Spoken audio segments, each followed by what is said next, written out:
Sabe que há um mês e meio atrás, vou descer um pouquinho, nós estivemos com esse grupo em uma igreja fazendo ali um sábado de manhã com eles, com louvor, e nós realmente elaboramos uma mensagem para aquele dia especial.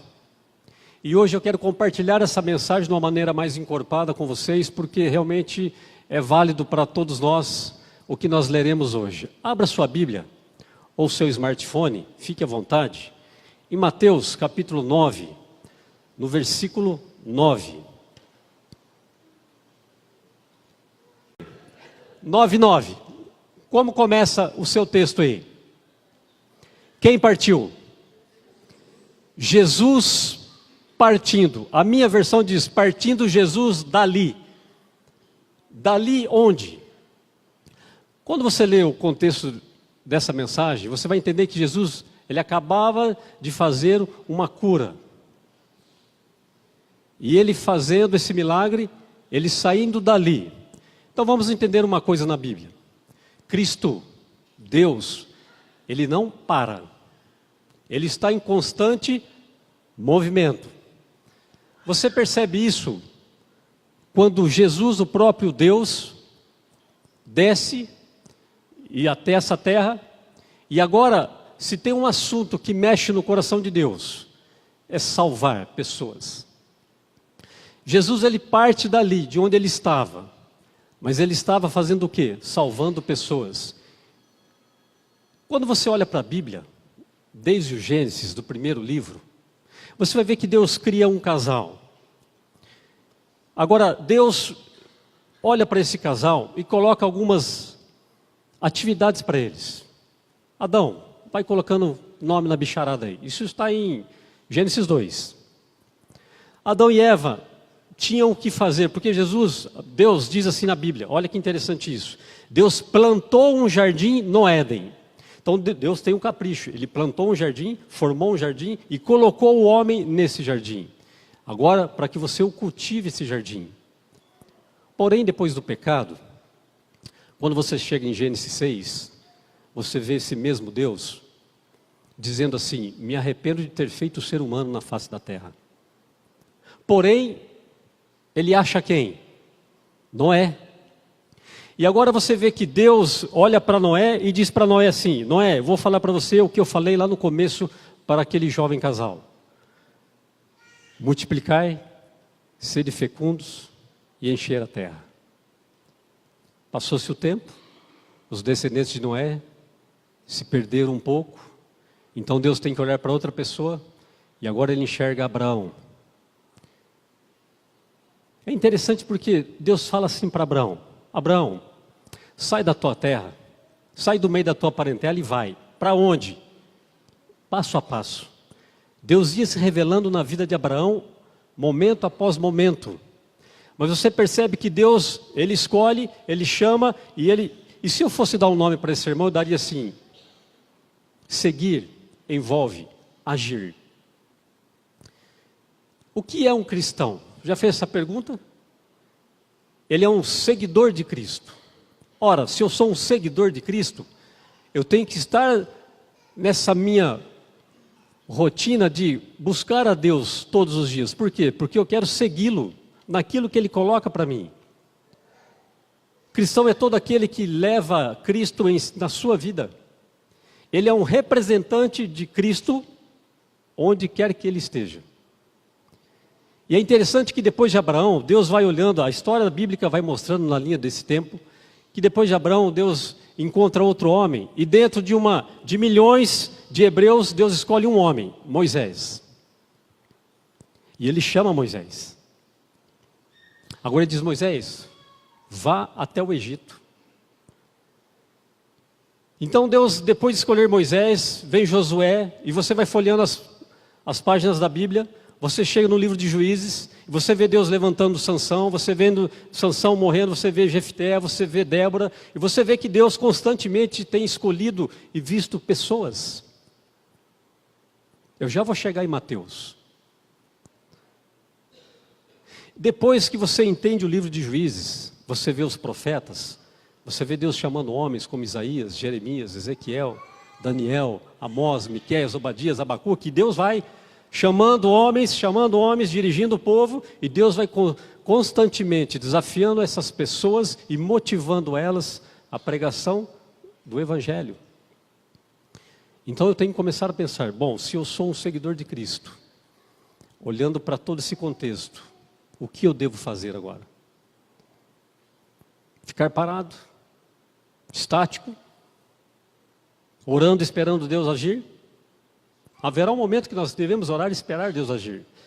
Mas enquanto Deus não age no seu entendimento, a espera tem que ser ativa, a espera tem que ser produtiva. Eu não posso cruzar os meus braços e esperar Cristo vir parado, estacionado. Por quê? Porque em nenhum momento na Bíblia você encontra alguém ocioso. Constante movimento. E quando chega em João Batista, aliás, um pouco antes de João Batista, tem um camarada que me impressiona na Bíblia. E o nome desse camarada é Jonas. São 3 capítulos da Bíblia que, se você olhar o contexto da vida de Jonas, Deus queria mudar principalmente o profeta. E a mensagem que Deus entregou para Jonas é: diga que daqui 40 dias eu destruirei toda a cidade de Nínive. E Jonas capítulo 2 é uma das orações mais belas da Bíblia. Anota na tua agenda, leia a oração de Jonas no ventre de um peixe, nas profundezas do oceano. Jonas, ele sente um gosto amargo, Jonas sente a morte ali. Jonas, ele não está orando, ele está clamando a Deus. Mas Jonas diz assim: o Senhor ouviu a minha voz das profundezas do mar. Jonas ora, clama por 3 dias. E Jonas é o único profeta na Bíblia que ele vai para um programa evangelístico, 100% se converte e ele se entristece. Já viu isso? Uma igreja fazer uma série de evangelismo e no final todos foram levados a conhecer o Evangelho e aceitaram a Cristo. E o pastor se entristecer com isso? Esse foi Jonas. Para você ver como Deus queria trabalhar na vida do profeta. Então nós temos que entender, bom, se eu sou cristão, Deus quer trabalhar tanto na vida daquele que entrar em contato comigo, mas principalmente na minha vida. É na sua vida que Deus quer. É aqui que Cristo quer olhar para você e dizer assim: eu tenho um propósito para você. E é por isso que o texto de Mateus 9:9, não 7:7, diz assim: partindo Jesus dali. O que acontece logo em seguida? O que ele vê? Viu um homem. Seja sincero, você acha que ali só estava um homem presente? Até porque nós vamos para outra parte, você vai entender melhor isso. Quando a Bíblia diz que Jesus viu um homem, ela estava dizendo assim: e Jesus, ele foi diante daquele que ele queria alcançar. E se você está aqui hoje nessa igreja, nesse templo, se você se predispôs a estar aqui, tenha na sua mente uma coisa: Deus está dizendo, é você mesmo que eu chamo. É você mesmo que eu quero. E essa mensagem é para você. Porque sabe o que a gente faz com as mensagens? Se ela for muito dura, rapaz, se aquele camarada estivesse aqui, nossa, se aquele outro tinha que ouvir isso, nunca é para mim. Mas quando é para massagear o ego, essa mensagem foi para mim. Todas as mensagens são para você, querido, todas. E aprenda uma coisa dentro do Evangelho: independente da pessoa que pregue, independente se é o irmão que você gosta, ou se é o pastor que você admira ou não, Deus vai usá-lo. E Deus vai utilizá-lo como ferramenta para levar a palavra. E Deus vai no ponto, Ele vai nas pessoas que Ele quer alcançar. E se eu tenho a visão de que acho que essa mensagem foi boa, mas não foi para mim, é um equívoco nosso. Porque você pode filtrar toda a mensagem, vai ter um trecho dela, nem que seja 4 segundos, que foi diretamente para mim. Eu tenho que estar aqui de coração aberto. Eu tenho que estar aqui recebendo essa mensagem, independente de que maneira que ela vai chegar até mim. Eu tenho que estar com o coração aberto nesse momento para receber essa mensagem. E Jesus, ele vê um homem. Havia várias pessoas ali, mas Jesus, ele se dirige a apenas uma pessoa. Então, quando você vê Jesus nesse seu movimento, dentro do seu ministério aqui na terra, você vai percebendo que Ele vai colocando oportunidades na vida das pessoas. A mulher do fluxo de sangue, depois de 11 anos sangrando de hemorragia, ela era convicta e ela dizia assim: se apenas eu tocá-lo, serei curada. E sabe que Jesus proporciona a ela esse momento para que ela o toque realmente. E quando ela o toca, ele diz: alguém me tocou.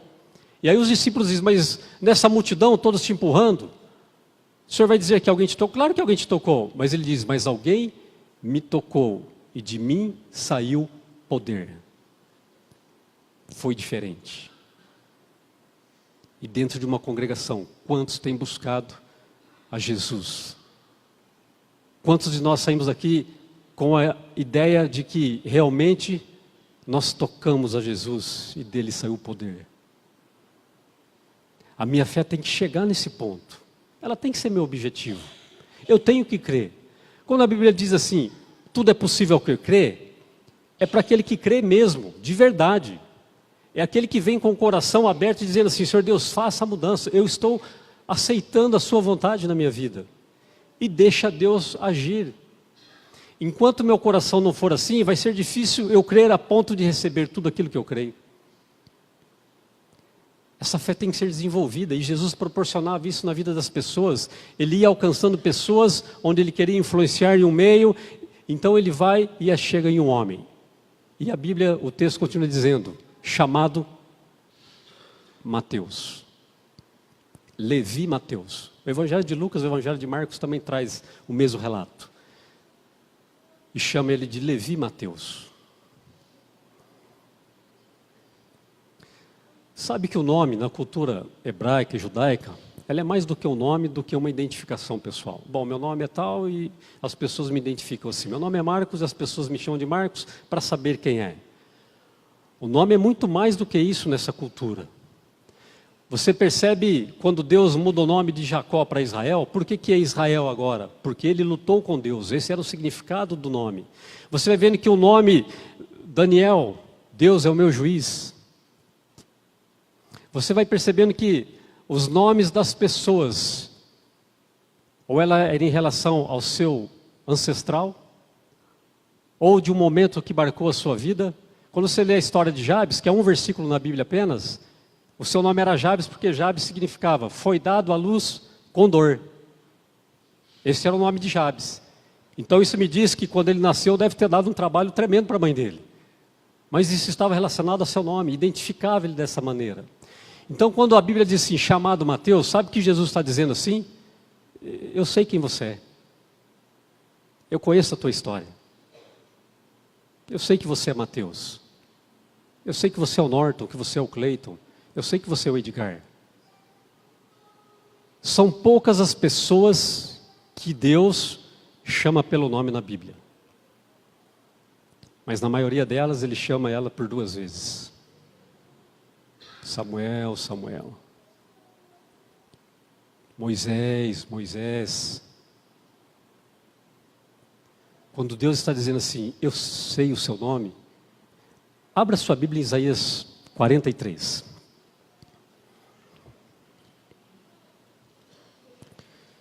Isaías 43.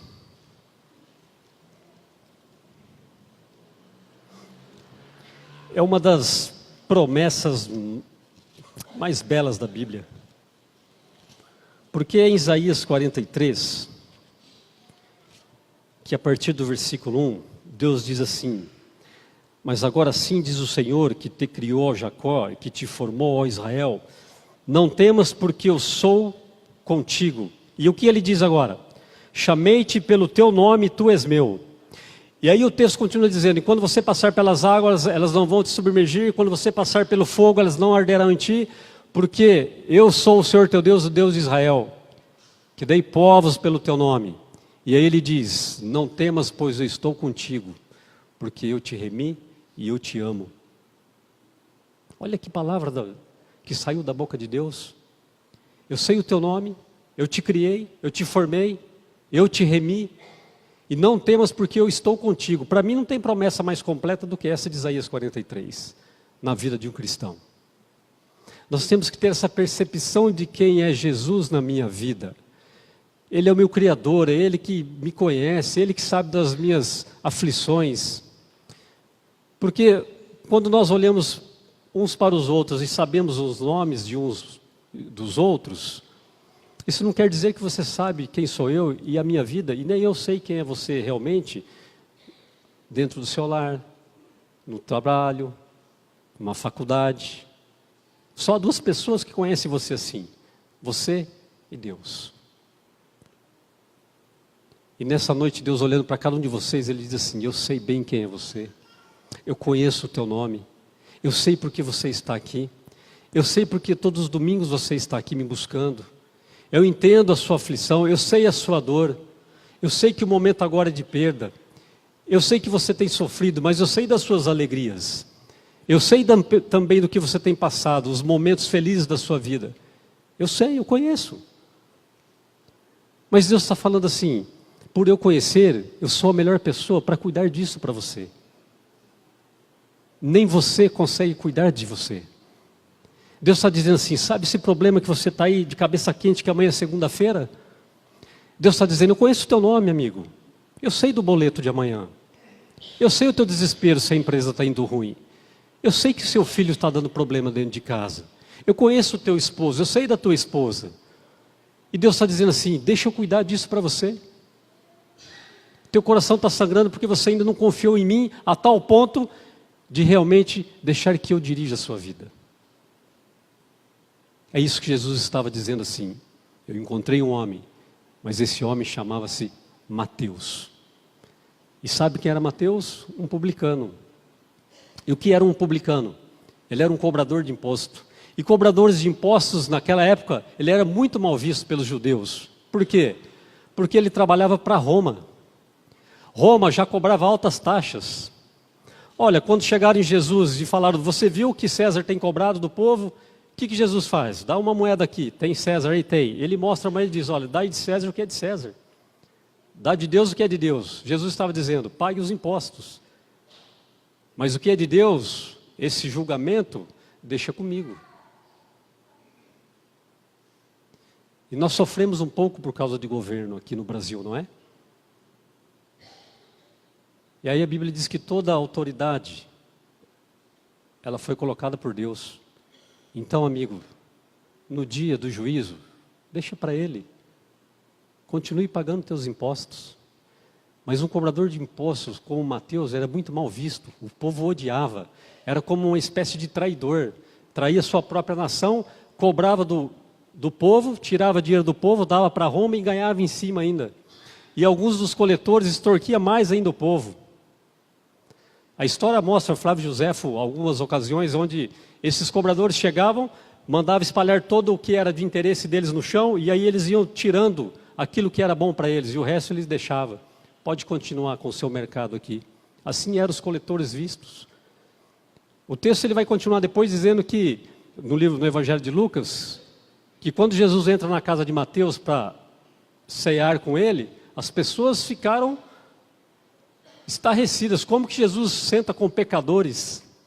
Como ele está com um publicano? Como ele está sentado à mesa e só tem pecadores rodeando a ele? Ora, se eu olho a vida das pessoas como pecadores e não a minha, eu tenho um sério problema. Aquela mesa que Jesus sentou com Mateus, ela me cabia ali. E talvez na ponta da mesa. E Paulo teve a hombridade de dizer assim: dos pecadores, eu sou o maior. E quem foi Paulo na Bíblia, não é? Mas o que eu acho interessante é que depois de Jesus chamar Mateus, sabe onde Mateus estava? O que o texto diz aí? Sentado na coletoria. Isso nos diz que Mateus era um trabalhador. Era um cobrador de impostos, mas trabalhava. E aqui vem uma coisa muito séria no Evangelho. Jesus está disposto a chamar pessoas dispostas ao trabalho. Você não encontra na Bíblia um ocioso sequer. Você não encontra Jesus chamando pessoas que não eram ocupadas. E sabe aquele discursão assim: hoje é domingo, final de noite, não dá tempo, amanhã é segundona, muito ocupado, eu estudo, eu trabalho, eu faço isso, eu faço aquilo, não dá para eu ir no culto de quarta, não dá para ir no culto tal dia, não posso ir. Deus está dizendo, você é ocupado? Sim, então é você que eu quero. Sabe por quê? Se você não está desejoso de cumprir essa missão, aonde você foi plantado, que dirá de onde você não conhece? Quando Deus pega uma pessoa e permite que ela vá fazer o evangelismo fora, vai para a África, vai para o Egito, vai para a Etiópia, vai para Angola. Essas pessoas, você pode ter certeza que são pessoas que já fazem muito aqui. Porque se eu não faço aqui, muito menos lá.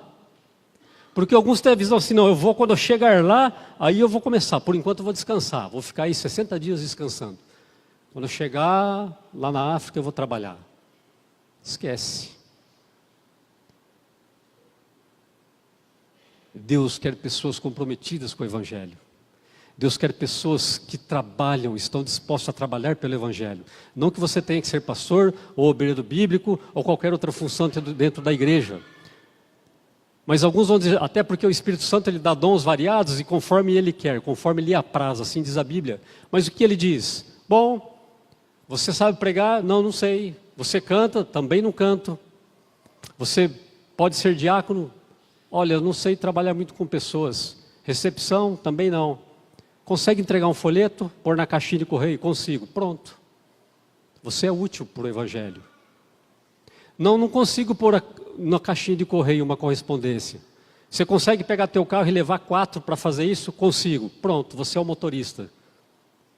E Deus vai erguendo pessoas dentro dessa roda chamada Evangelho para que isso seja pregado.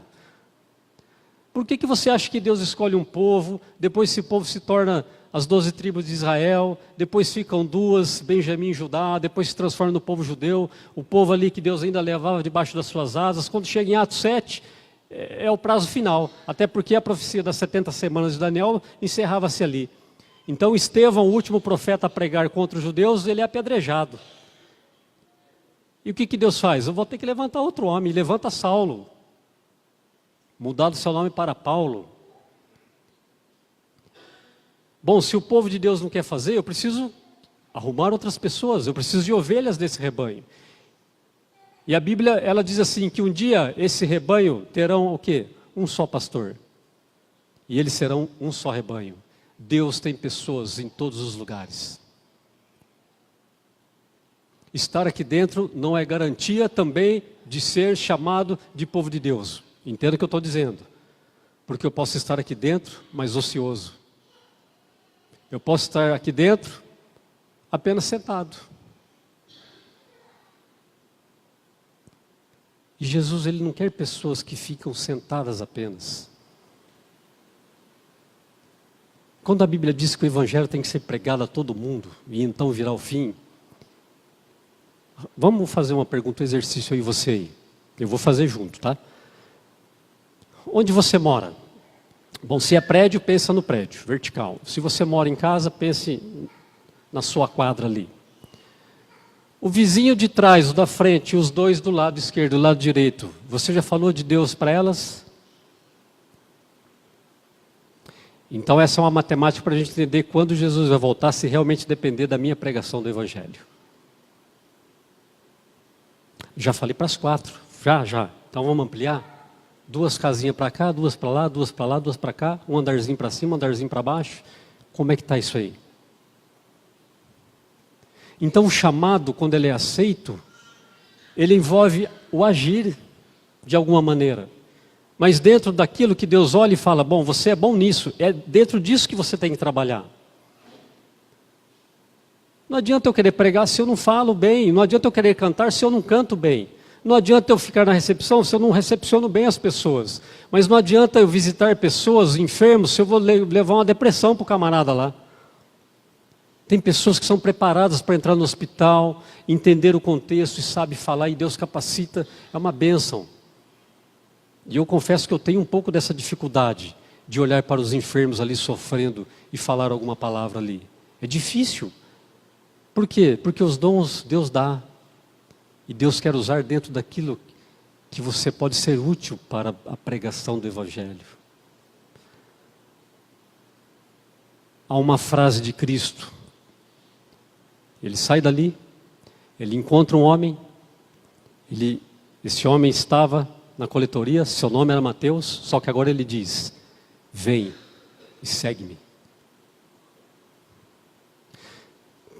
De tudo que nós já falamos aqui, quando você entende que o chamado é pessoal, não espere quem está do seu lado para aceitar o chamado.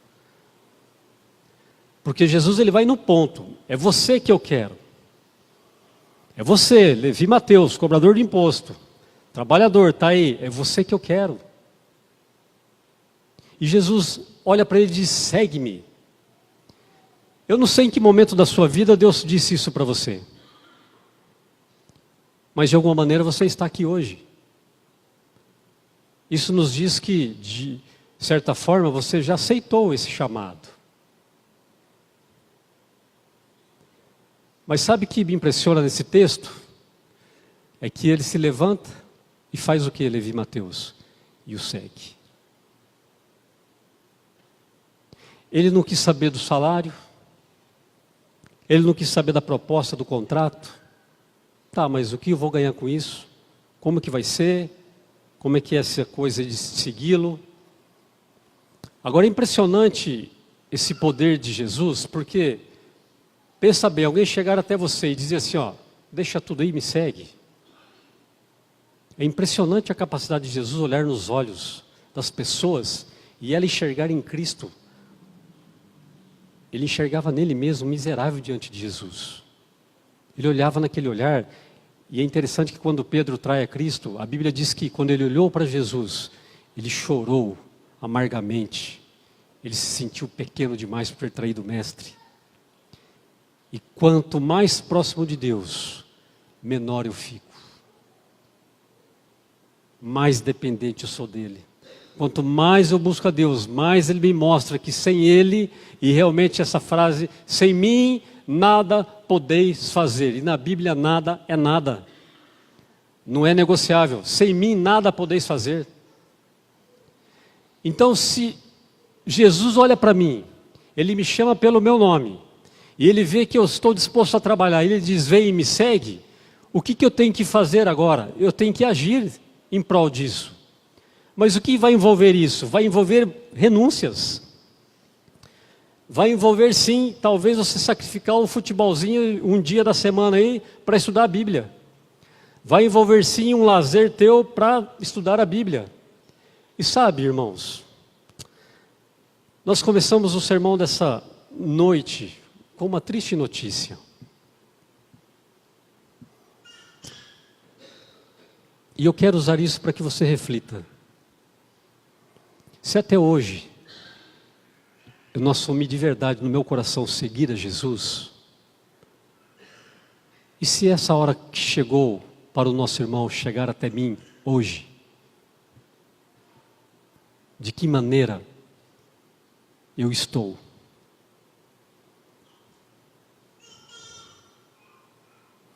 Porque alguns ainda fazem cálculos proféticos para entender que falta um tempo ainda para acontecer algumas coisas.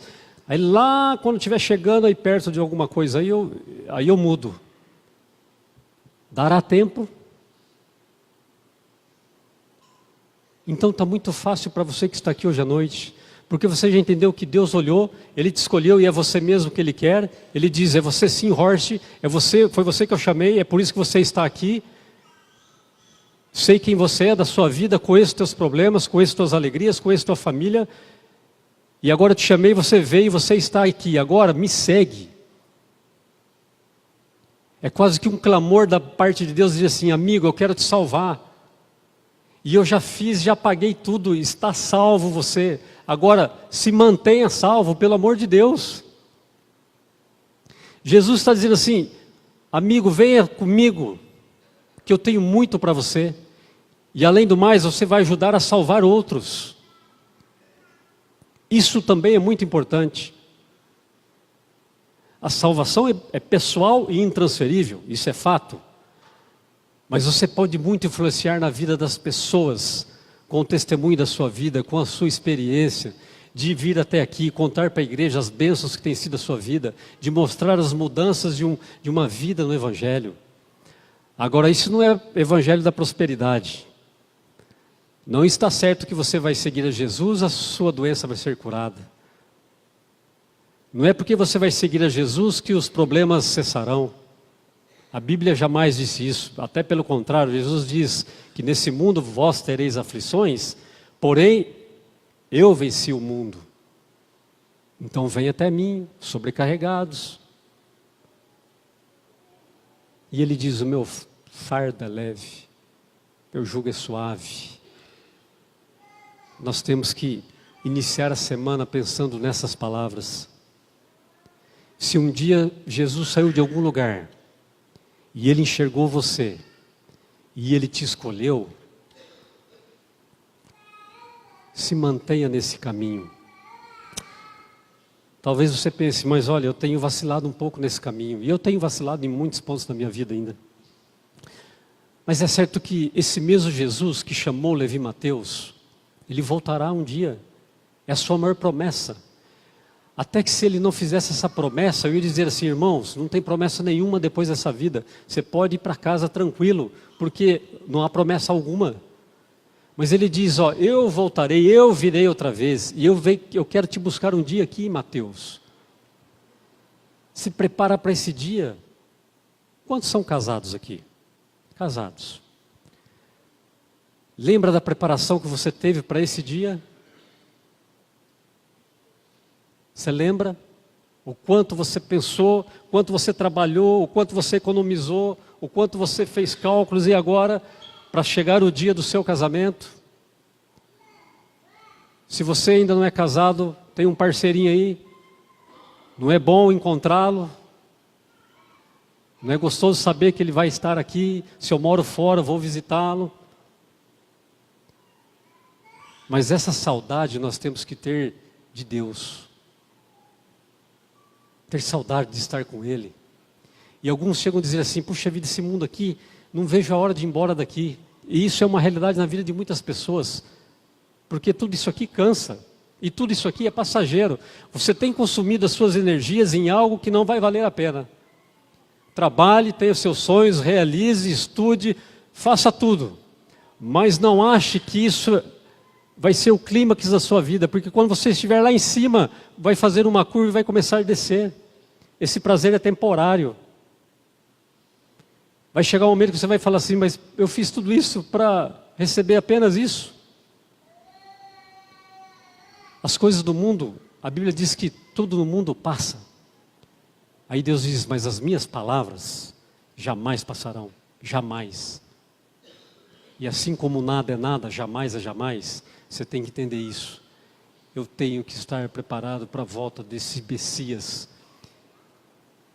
E para alguns ele dizia assim, agora vai e não peques mais. Eu gosto disso aí porque Jesus está dizendo assim, seu problema não era ser coxo. Não, teu problema não é enfermidade. Sabe essa enfermidade que você tem passado? Deus está dizendo assim, esse aí não é o seu problema. O teu maior problema é o pecado. Você está curado, você está enxergando. Mas quer saber de uma coisa? Não peques mais. Isso que eu fiz na tua vida foi apenas um bônus. E Deus, Ele quer, a sua mão está cheia de bônus para você, querido irmão. Ele está dizendo assim, eu tenho muita coisa boa sim para a sua vida aqui na terra ainda. Mas mesmo se elas não acontecerem dentro de um prazo que você acha que Deus tem um prazo para executar as vontades dEle na sua vida, ainda assim Ele diz, ainda assim com sofrimento, o teu problema é o pecado. E o pecado eu já resolvi. Agora vem, me segue. Abandona essa sua vida e vem. Eu espero que realmente a gente nessa noite saia daqui com o coração feliz com essa promessa. Mateus, pelas pessoas considerado um pecador. Se você se sente pecador, indigno, esse é o sentimento que realmente Satanás coloca em nossa vida. Ué, faz tudo isso aí, vai na igreja? Ué, Marcos, você faz tudo isso aí e quer pregar? Ué, você faz toda essa coisa e quer trabalhar ainda? Ah, você quer cantar no coral e fazendo isso e aquilo? Sabe quem coloca isso na sua cabeça? O inimigo de Deus. Porque Deus está dizendo assim, Isaías 43, 25, ele diz assim, ó, sou eu mesmo, que apago as tuas transgressões por amor de mim, e delas eu não me lembro.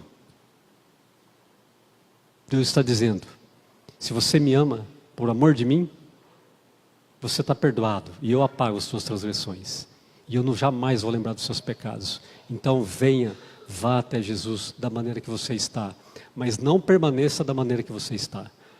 Todos os encontros com Cristo gerou mudança, todos eles.